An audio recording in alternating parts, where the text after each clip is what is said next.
O medo deve ser algum problema psicológico da pessoa. Sistema nervoso, né? Eu acho que é uma coisa que vem desde a criança, acho que são os próprios pais que colocam na pessoa. Por que você acha isso? Porque pode haver uma criança que vai ao médico, ao dentista, que tem medo. Se você for fazer uma pesquisa, a criança tem o medo porque se não ficar quieto, a mãe fala, vou te levar ao dentista, vou te levar ao médico. Então isso quer dizer, provoca o medo na criança. Deus, que é amor,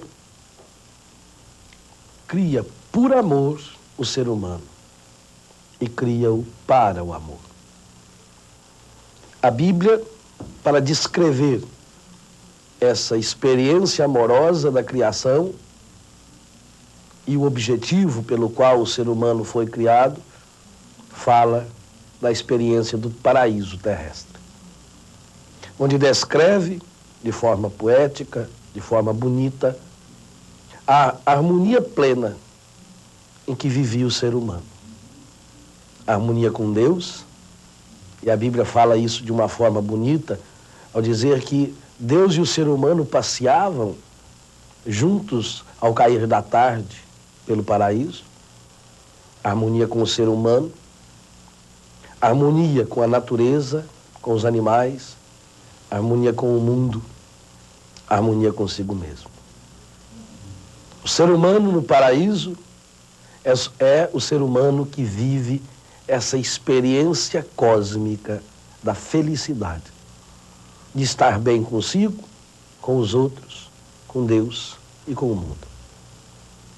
Mas nessa história há um momento terrivelmente marcante. O ser humano chamado a viver essa comunhão, chamado a viver essa harmonia plena, num determinado momento ele diz não a esse projeto de Deus. Ele não quer mais viver essa comunhão, essa harmonia com Deus.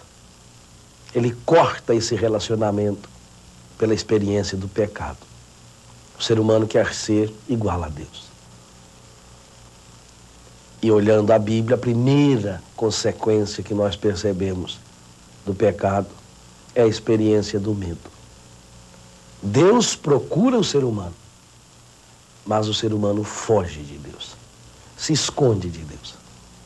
É esta a primeira terrível consequência do pecado, do ser humano que se afasta do seu projeto, se afasta do projeto criador de Deus, do projeto harmonioso de Deus, se fecha em si mesmo e não quer mais essa comunhão com Deus.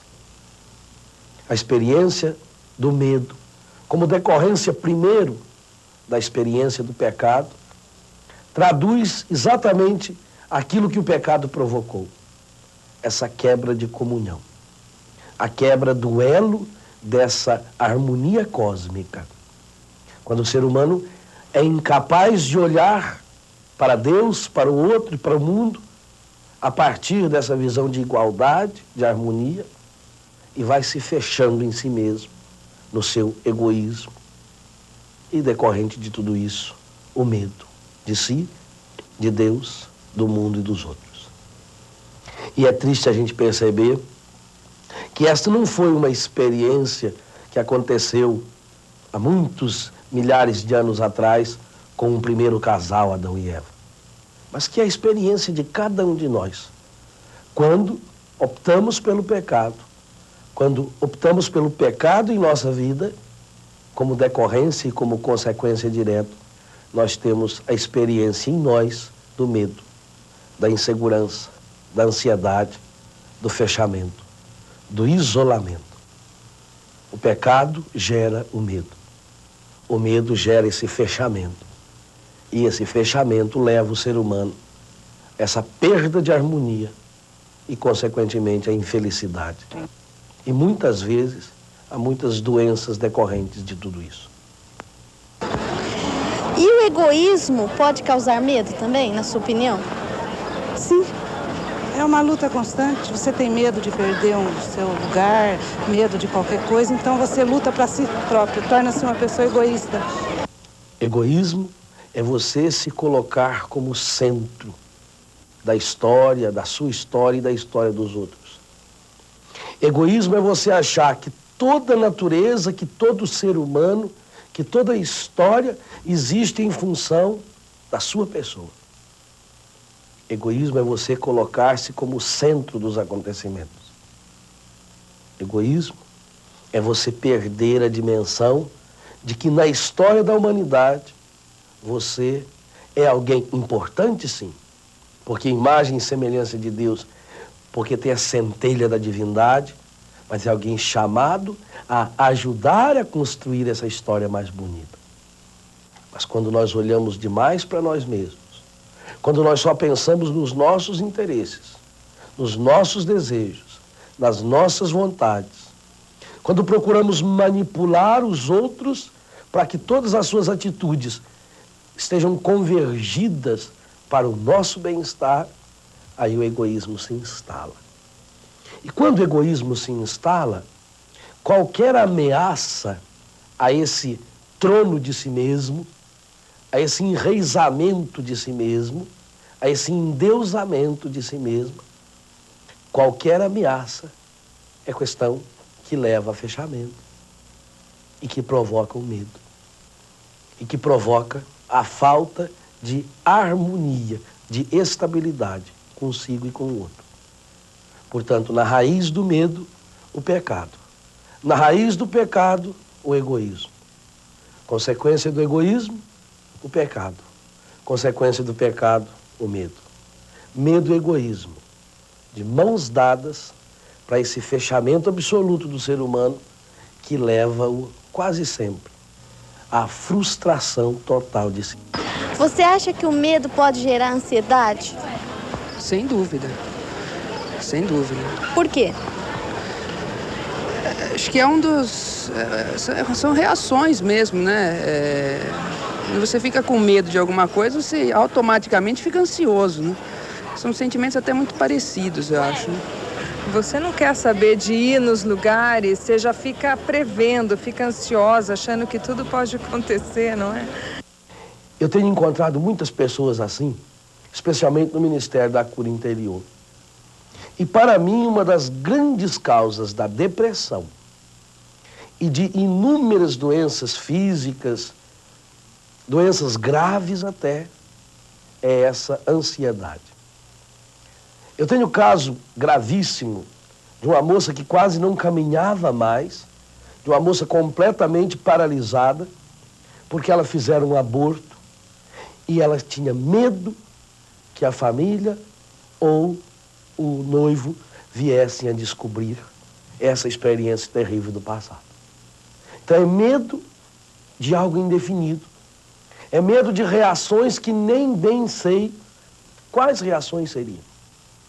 A ansiedade leva a pessoa à insegurança total. Ela não tem ponto de referencial. Ela não sabe nem mesmo para onde caminhar. Ela torna-se uma pessoa fraca. E uma das grandes consequências da ansiedade hoje, na nossa sociedade, é o pessimismo, é o negativismo. É a pessoa que senta-se à beira da estrada da vida e fica lamentando, e fica lamuriando, e a imaginação dela vai criando realidades que ela imagina que poderão acontecer. As pessoas ansiosas, elas não vivem. Elas vegetam. Elas existem. Elas passam o tempo, mas não sabem degustar o momento. Isso é algo tão sério que Jesus fez um discurso inteiro no capítulo 6 de Mateus para combater a ansiedade. Jesus dizia: por que vocês se preocupam tanto com o que vão comer? Por que se preocupam tanto com o que vão beber? Por que se preocupam tanto com o que vão vestir? Por que se preocupam tanto com o futuro, com aquilo que pode ou não pode acontecer? Viva, diz Jesus. Olha as aves do céu, os lírios do campo, eles vivem. Eles fazem experiência da harmonia diária do viver, do conviver, do degustar a vida, do saborear a vida. O ansioso não. Ele se preocupa e acaba não se ocupando consigo mesmo com os outros, com o mundo, com Deus e com a vida. Quais as outras consequências que você acha que podem surgir do medo?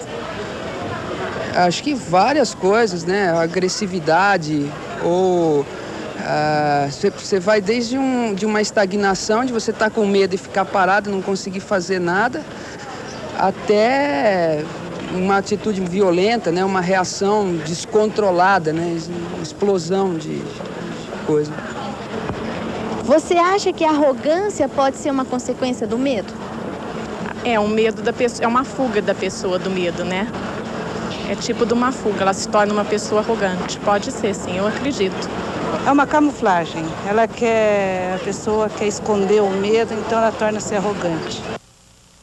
Pois é, a Bíblia nos conta que logo após a experiência do pecado, o ser humano se afasta de Deus e procura defender-se, afastando-se, inclusive, do ser humano. Adão procura colocar defeito em Eva, procura diminuí-la, para não assumir as consequências da sua atitude. E é essa também a experiência que nós percebemos na pessoa que vive as consequências do medo e do egoísmo. A pessoa se torna, de fato, arrogante. Querendo defender-se, porque veja bem, o egoísmo é essa experiência de fechamento, de ensimesmar-se, de colocar-se como centro da história.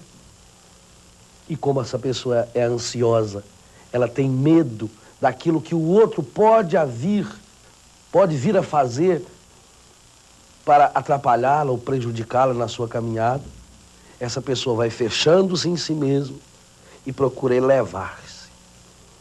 É o que nós chamamos de pessoa arrogante. É a pessoa que está sempre preocupada com aquilo que o outro pode fazer e até que ponto isso vai atingi-la, vai diminuí-la. A insegurança em relação ao outro.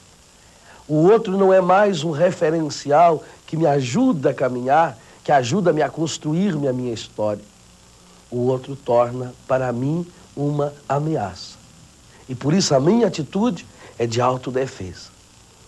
Eu procuro elevar-me, diminuir o outro e estar sempre pronto para atacá-lo.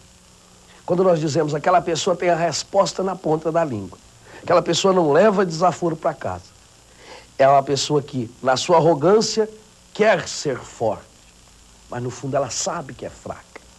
E ela tenta disfarçar a sua fraqueza através de uma autoimagem, imagem falsa, mentirosa, envernizada, superficial, mas que não leva à abertura porque o outro me é uma ameaça. E aí torna-se sempre arrogante em si e vai afastando do outro, tornando-se hostil ao outro. O outro me é uma ameaça. Eu tenho medo do outro e por isso eu estou sempre pronto para atacá-lo. É aqueles que pensam a melhor defesa é o ataque. No relacionamento, eu tenho medo do outro. Medo que o outro vá diminuir a minha pessoa. Medo que o outro vai humilhar-me. A minha ansiedade provoca, então, essa reação de estar sempre atenta, de estar sempre preparada para afastar o outro da minha história, para diminuir o outro, para fazê-lo inferior, para que os outros, percebendo os erros daquela pessoa, não olhem para mim mesmo. E o que é triste é que isso vai provocar uma cadeia. Porque a pessoa que se preocupa demais com os erros dos outros, acaba não tendo tempo para preocupar-se consigo, para ocupar-se consigo, para trabalhar as causas dos seus problemas, para trabalhar a sua insegurança, para procurar viver a docilidade, a abertura, ver o outro como alguém como eu, frágil, simples, pequeno, limitado, mas de muito valor, porque temos a centelha da divindade em nós, porque somos chamados a conviver na harmonia e juntos construirmos a história do amor de Deus, desse Deus que nos chama para essa harmonia plena. Acha que a superstição é produto do medo? Não, eu acho que a superstição ela é produto da falta de informação, né? de não ter no que acreditar, então a coisa mais fácil a pessoa acredita, né? Normalmente resolve o problema dela facilmente, né? Sem esforço nenhum. A consequência direta do medo hoje, uma delas, é a superstição. Hoje nós vivemos a era da superstição, a era da magia, do esoterismo, do ocultismo. Ocultismo vem de ocultar-se. É quando pelo medo o homem fugiu e ocultou-se de Deus, nos diz Gênesis 3. A pessoa passa a colocar a resposta da sua vida em coisas que ela inteligentemente saberia que não estão aí a resposta da sua vida. Hoje em dia, então, essa busca pelos duendes, pelos gnomos, pelas bruxas, pirâmides, amuletos, olhar a sorte, querer saber o futuro, querer saber como vai ser, o que vai me acontecer. A superstição é a religião da ignorância, do fechar-se em si mesmo e achar que porque eu faço uma pequena magia, porque eu traço lá o nome de alguém, esse alguém vai ser meu. Leva a pessoa a perder a dimensão da racionalidade, da luta, da busca.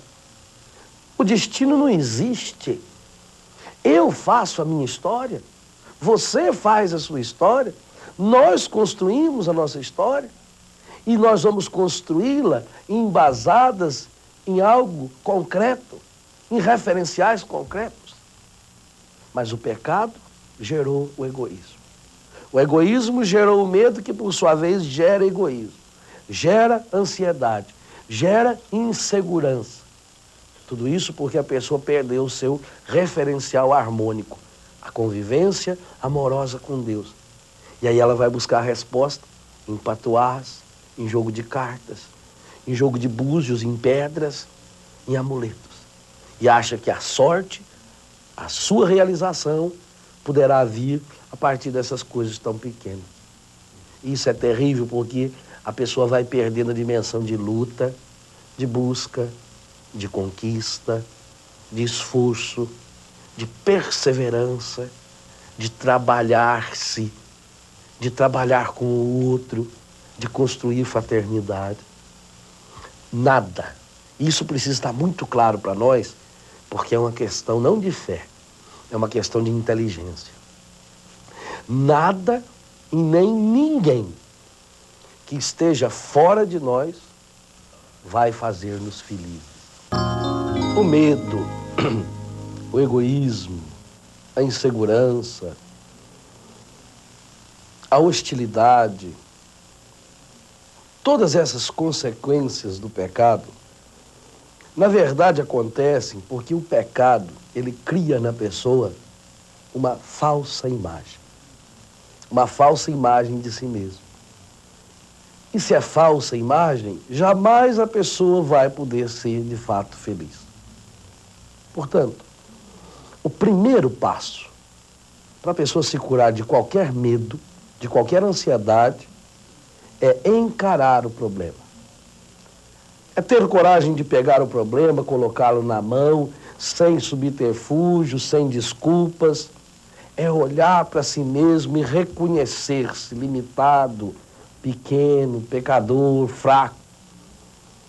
É muito importante a gente saber aquilo que é. Porque, sabendo os nossos limites, nós poderemos lutar para ultrapassá-los. O triste é camuflar os limites. E eu diria que esse primeiro passo, ele é 90% da cura. Porque nesse primeiro passo está contida uma linda experiência de Deus. De um Deus que me ama e está em mim. E de um Deus que me cria como sua imagem e semelhança. Ora, se o pecado cria essa falsa imagem, ele distorce-me da imagem de Deus. Olhar para mim, olhar para Deus. Confiar nesse Deus, pedir a esse Deus, porque no momento em que eu olho para mim e sinto-me limitado, sinto-me pequeno, eu tenho humildade suficiente para pedir que Deus me ajude, que Deus me cure, que Deus me liberte. Mas nesse processo é preciso também tomar posse dessa graça. Confiar na palavra de Deus. Confiar na experiência de Jesus que nos diz: tudo o que pedirdes ao Pai em meu nome, Ele dará. Daí a necessidade de tomar posse. E nesse tomar posse, a experiência que Gálatas 5,16 fala de forma tão forte para nós: deixar-se conduzir pelo Espírito Santo. Permitir que o Espírito Santo conduza todas as nossas experiências íntimas, todas as nossas experiências interiores, e porque também, nesse momento, o Espírito Santo estará nos conduzindo em todo o nosso caminhar, em todo o nosso viver.